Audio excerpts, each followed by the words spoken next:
Hello folks, welcome to another exciting edition of the 13th floor Uptown Lowdown. I'm Marty Duda and I'm here with Jemilah. Yay!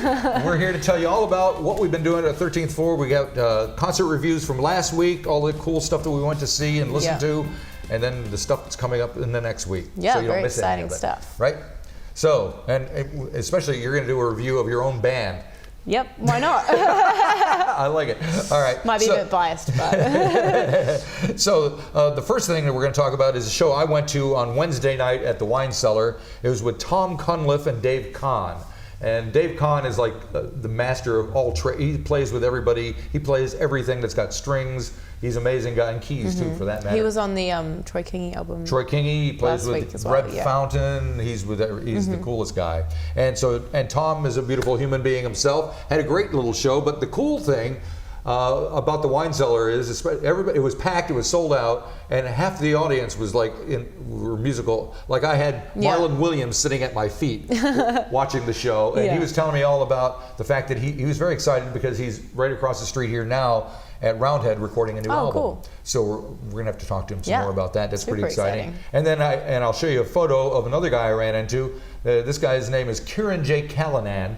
So folks may know him from, he's an Australian musician. I saw him in the audience there. He was talking with Elroy Finn, who's now the drummer for Crowded House. Yeah. So I got Elroy to take this photo of me and Kieran.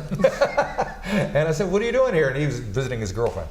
It's amazing how the Wine Cellar, I often feel like it's a bit of a hub for musicians. Yes, it was pretty comfy down there. So yeah, it was a great show and great vibe that night on Wednesday night. Cool. So that's what I did.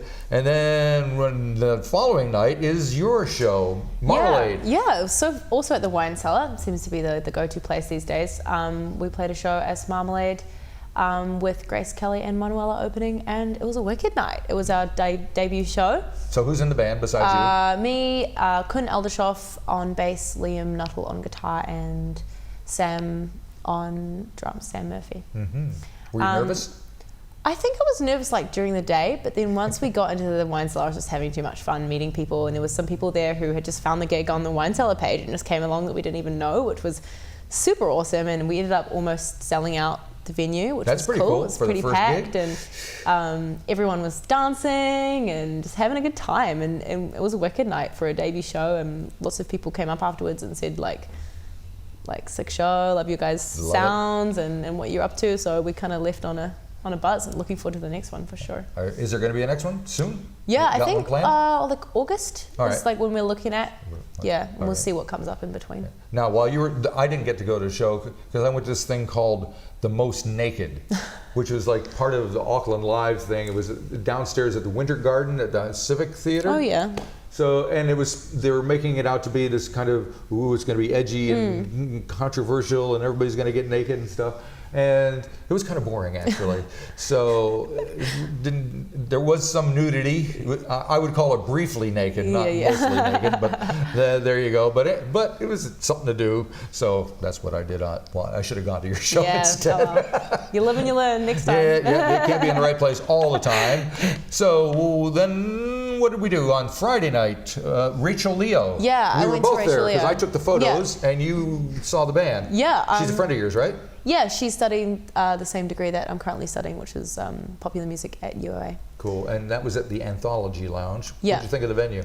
I think it's a very classy looking venue, but I think the nature of it being a long concrete room doesn't really do the best things for sound, which is a shame. I've heard mixed reviews. I think some people have said that they've had really, really awesome sound, but I've also heard people say that they just can't, everything's too loud, which can be an issue for not only the audience members who don't have earplugs, but sometimes they think the band, especially vocalists, a lot of the time if you have loud drums and then everything else bumped up to be as loud as the drums, you can't hear yourself without getting feedback. Yep. And I think that Rachel experienced some of that on the night, and which must be frustrating for her. But regardless, she pushed on and did a wicked performance. Yeah, and the amazing second band, crowd. Honeybee, was pretty good too. Yeah, Honeybee opened. They were great. Yeah, I would definitely go and see them again as well. They seem to be. Yeah, I thought it was a great performance. Her new single that's just come out is wicked. The production is really awesome, and the music video that she's done is so professional, even regardless of not having funding. So cool. I thought she did an awesome job. All right, now our next thing, we had our man Oxford out on town on Saturday night. He went to 2 events. One thing called Let It Beatles, which is also part of that same series that I went to, and then he went to, I think, the Wine Cellar for Dateline. So through the magic of television or whatever it is, we're going to talk to Oxford in just a second here. He's going to pop up on the Zoom. So let's hear what Oxford has to say. I went to see Let It Beatles first, which was for some people, I'm sure. I kind of, well, look. So who was I was playing? thinking about this. So we had, my memory is terrible, especially after 2 gigs and getting home at like 2 o'clock in the morning and trying to write. But so I actually wrote it down because I'm semi-prepared. Wise move. So Paul McClaney was on guitar and was giving out a lot of like very nice Beatles like factoids, some which were kind of 90% of people would know as just a nice reminder of that connection that you can have. But then there were some interesting ones as well, which they hadn't heard. And so he was fantastic. And then you had Alex Freer on drums and Robin Kelly on piano and a bunch of different instruments as well. And then so were they just doing random Beatles songs? It was a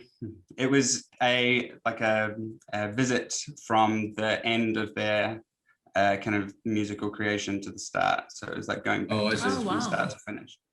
So it started. So you started with Because and You Never Give Me Your Money, which was fantastic, and it was nice. Like it was downstairs in the Civic, and you had all the stage lights kind of dimmed, and then they kind of came on, and it just went like dark, and then that kind of came out with this beautiful glow, which was lovely.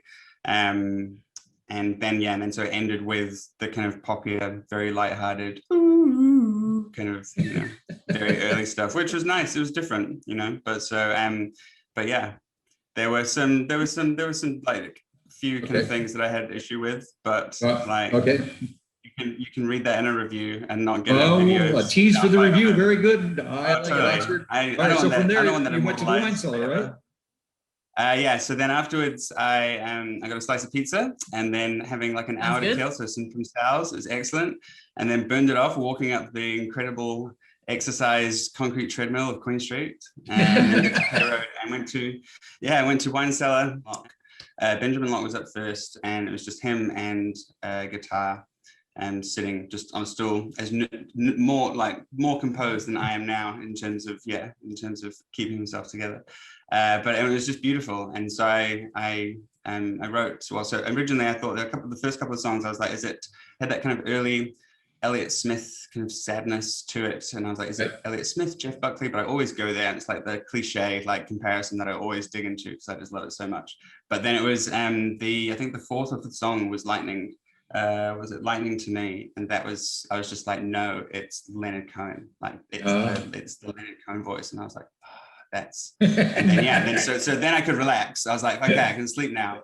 But it was fantastic, and it was just one guy with a guitar, just a youngish, or I guess dude, and who just clearly loved writing music and had found that like courage to do it after like a year of nothing really, and like COVID as well, but like just getting up there early with like 4 people in the crowd. Right. Wow. And just like, right, I'm going to do it. I'm just going to like, whoo, and having fantastic, genuine, authentic like banter as well. So that was really, really cool. And then after that, it was Tree Nurse, and I sent you a message last night. I sent you an email as soon as I got out, and I was like, you have to look up this group. Like there was like 2 of them, so they were missing their bassist. But it was Lucy Campbell and Braden Jeffrey, and my gosh, like the energy, I was just like, as soon as it was Hotel Yorba, that like of the like drums, that first, I remember when I heard that I think I was like 14, 15 when I heard that song, and I was just like, whoa, this is so good. Like this is like it's like sexy, groovy, but fun, like great music. And it was just that, and it was so Braden was on drums, Lucy was doing and doing some vocals, but Lucy was taking care of most of the vocals and the guitar. And so I listened to their Bandcamp Bandcamp live recording from 2 years ago this morning, just when I was writing the review again, because I try and like do that, like rejogging the feel of it as well. And it was very similar, but it was almost like too balanced and nice and good, you know, it was like too good. And so last night was really interesting because I was had this thought of like, the drums were so amazing, so powerful, and they were competing against each other, but playing with each other at the same time in like a very cohesive kind of way, where Lucy was doing very well to like push her like vocals and guitar louder and more intense, and really creating something that was just, couldn't, from the moment they started playing, I was just like, I can't, like, I'm just gonna like get a set list and write like, this is the best thing I've seen since the White Stripes, when I was like, excellent and serious. And I was just like, and so their energy, and so Braden in particular he was standing up on drums, and he just had, he just had like 2 drums and a hi-hat, and was just went for it. And it was just that like pure, joyful charisma, like that charm, that authentic charm that just like, oh, you can't not watch, and what you're watching is amazing. And just so I went up to them afterwards and I was like, that was fantastic, like, don't even invite your bass player back, like, that's it right now. Like, they were like, no, cut it out, duo, like, split, less of the like massive royalties that you'll get from being amazing. Also the comparison earlier with Rip Shit was because I was thinking like the only thing that I'd seen previously, like, of that same really beautiful, powerful drum style and like really playing for and to each other as well was from Rip Shit, and that was their first couple of songs. I was like, yeah, this reminds me of them. So it was a great time to go early, and I think half of the review that I wrote was just covering those two, because it was so good. And that's the whole reason that I started doing this in the first place, was to give people who haven't had a review, or like have had few reviews or something, like just some feedback that they can be like, okay, cool, am I doing great? Am I doing something right? Great. How can I grow and evolve and keep going? And you see such hunger and passion for that in all those performances.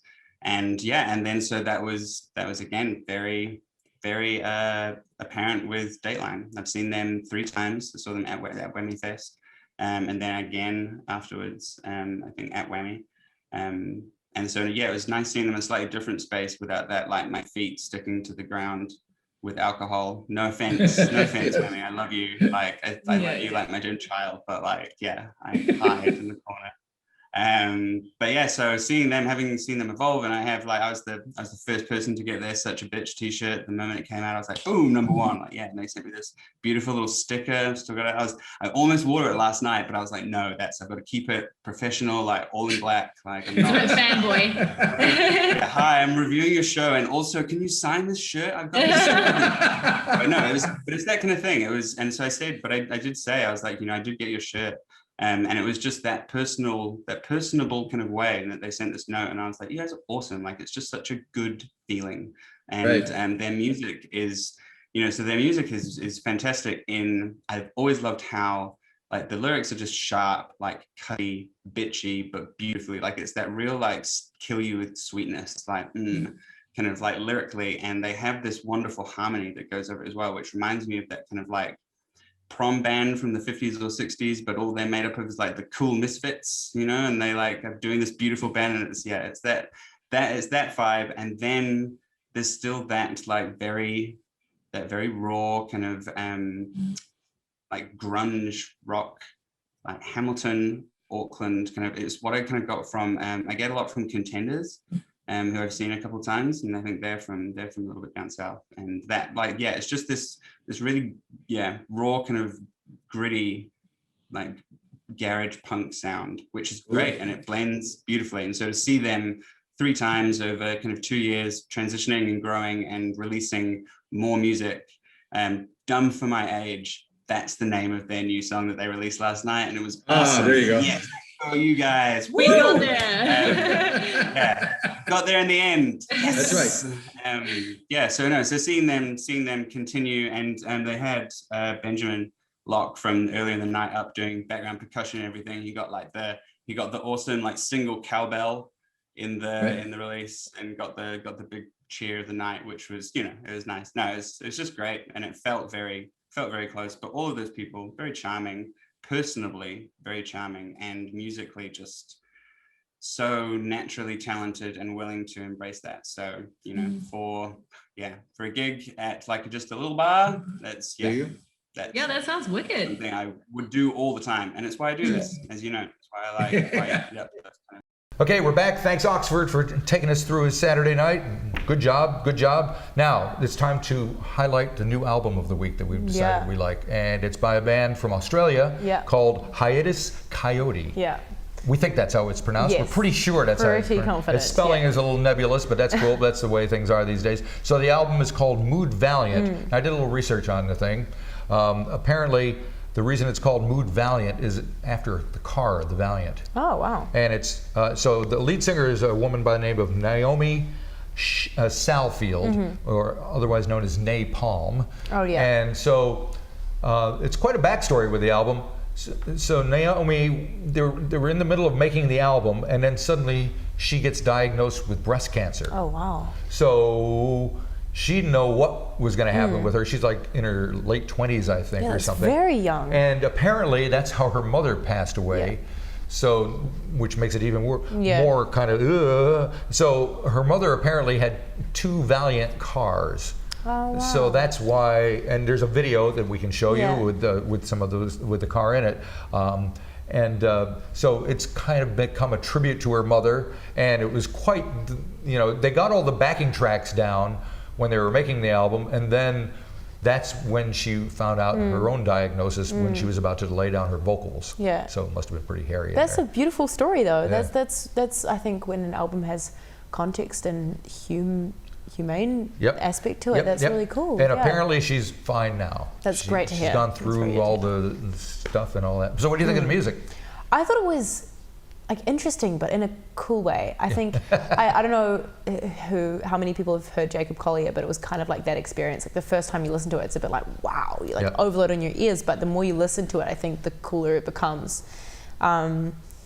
I just thought the lyrics were really interesting. The instrumentation is crazy. I think they use lots of instruments that they haven't really used before. Right. Which is really cool. Lots of sampled birds and loads of arpeggiated stuff. And a pretty interesting band, and they're Australian. From what I understand, the last album, which came out like 6 years ago, was pretty popular.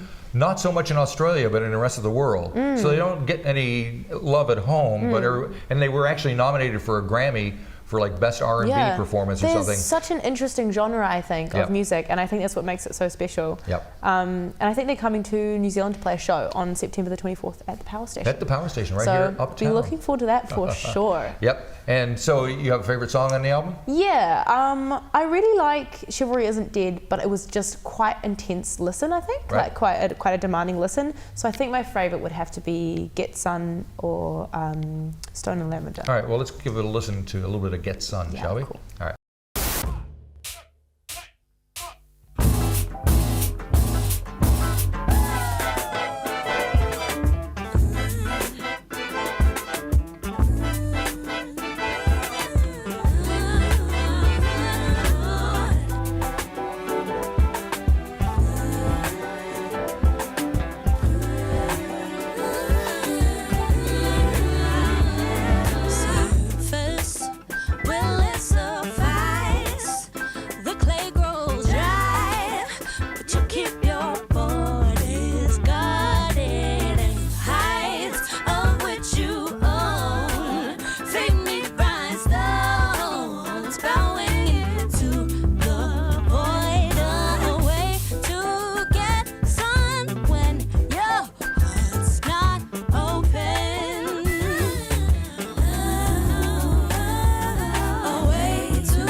All right, that's new music from Hiatus Kaiyote, new album, our favorite of the week, Mood Valiant.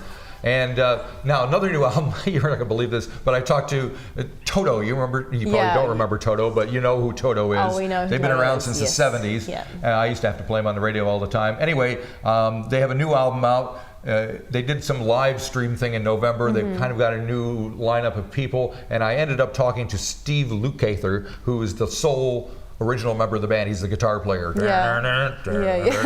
So anyway, talked to him. He was actually pretty cool to talk to, although I've never been the biggest Toto fan. And one of the things that drives me crazy, you know, the song Africa. Yeah. Well, it's not on the live album. I asked him why. He's like, listen, do we need another album with Africa on it? And so he has his own opinions about having to play Africa. I mean, I think, you know, if the world's heard it so many times that they're sick of it, the artist has heard it like 2 or 3 times as many times. So here's what Steve had to say about Africa. I never thought that was going to be a hit, man. We never thought for a second. You know, we buried it on the first record. We loved the track, but we didn't hear the lyrics until the track was done.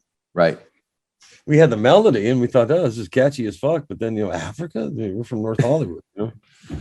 And the lyrics are ridiculous, but I think the fact is they're not political. They're not a love song. It's just a silly little song that has a groove and makes people happy and a real catchy. There you go. Melody. Some people hate it for that, you know. I mean, or hate hearing it because it's overdone. But man, for some people, it's connecting, man. I mean, they play it at sound checks and the whole audience starts for other bands, and they start. It's a blessing. Nobody's more surprised than we are. Alrighty, that was my chat with Steve Lukather. The whole thing is on the 13th floor, goes for about 20 minutes. You go through the whole business of Toto. Anyway, we're going to take a little break now. Cool.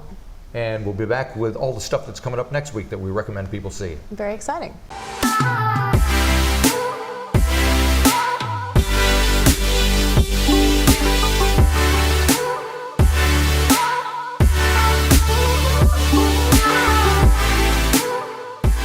All right, we're back here at the Uptown Lowdown, the 13th floor. I'm Marty.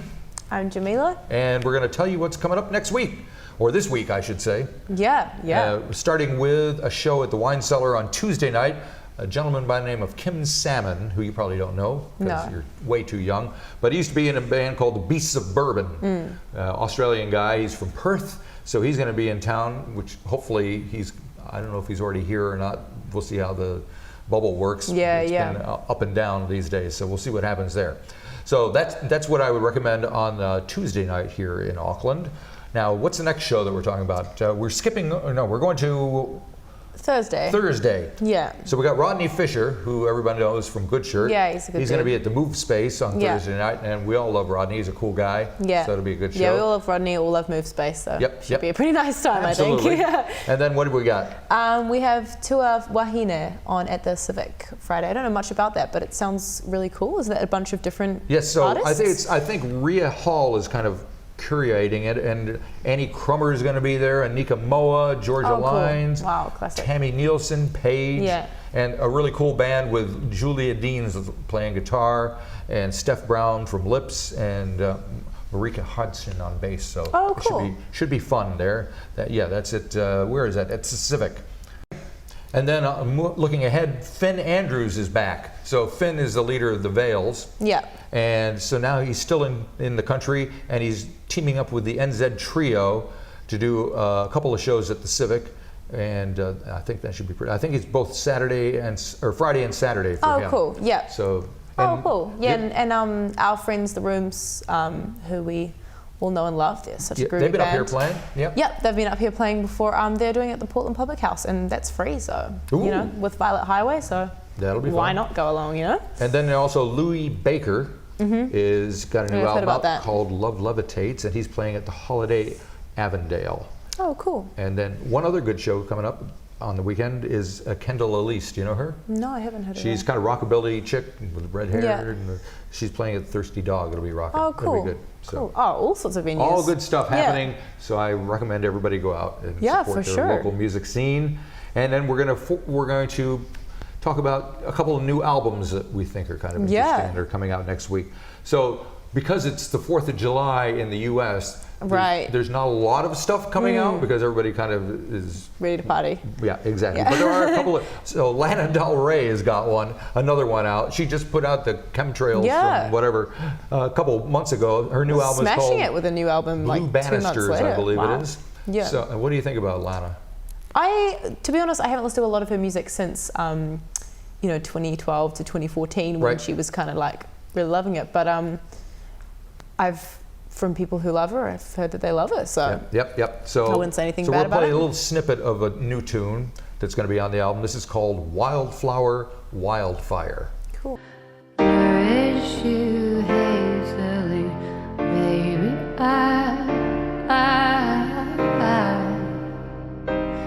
I've been running on stardust alone for so long. I wouldn't know what hot fire was. Hot fire, hot weather. All right, that was new music from Lana Del Rey, new album coming out called Blue Banisters. Got one more to tell you about. This one is by Bobby Gillespie and Jehnny Beth. So Bobby Gillespie is the lead singer of Primal Scream, who were a big band back in the 90s, English band. And Jehnny Gillespie was the lead singer of a band called The Savages. She may still be the lead singer of The Savages. I can't tell what the status of the band is. They put out like they played a couple of shows. I saw them here a couple of years ago and they were amazing live. And then she went and did a solo thing that wasn't so great. Right? And now she's doing this thing with Bobby, which is kind of cool, I think. So I think the album is called Utopian Ashes, and we'll kind of show you a little clip from that as well. Sounds good. And we don't have too long. Run your race, sing your song. Free fall from the love. Who's gonna come and save us now? Key turn on the door. Show me if you really want this love. We go on and on. I've never seen this problem solved. Keep word and move on. Hold to your dreams in this song. All right, that was new music from Bobby Gillespie and what's her name? Jehnny Beth. Chase It Down is the name of the song, and we're looking forward to that album. And that's pretty much the show. What do you think? I think that wraps it up. I'm so excited to go to all these things next week, as I am every week. We'll be out there at these gigs, so come and hang out with us, say hi, go see them, listen to the tunes, Go check out out the every albums. night. Support It the does get a bit musicians. much. Pick one or two. We want to see everybody out at and go every and show. hang out. Yeah. And then read about them on the 13th floor. For sure. Okay. Yeah. Great. Thanks a lot. Yeah, see you next week. Bye-bye. Run your race.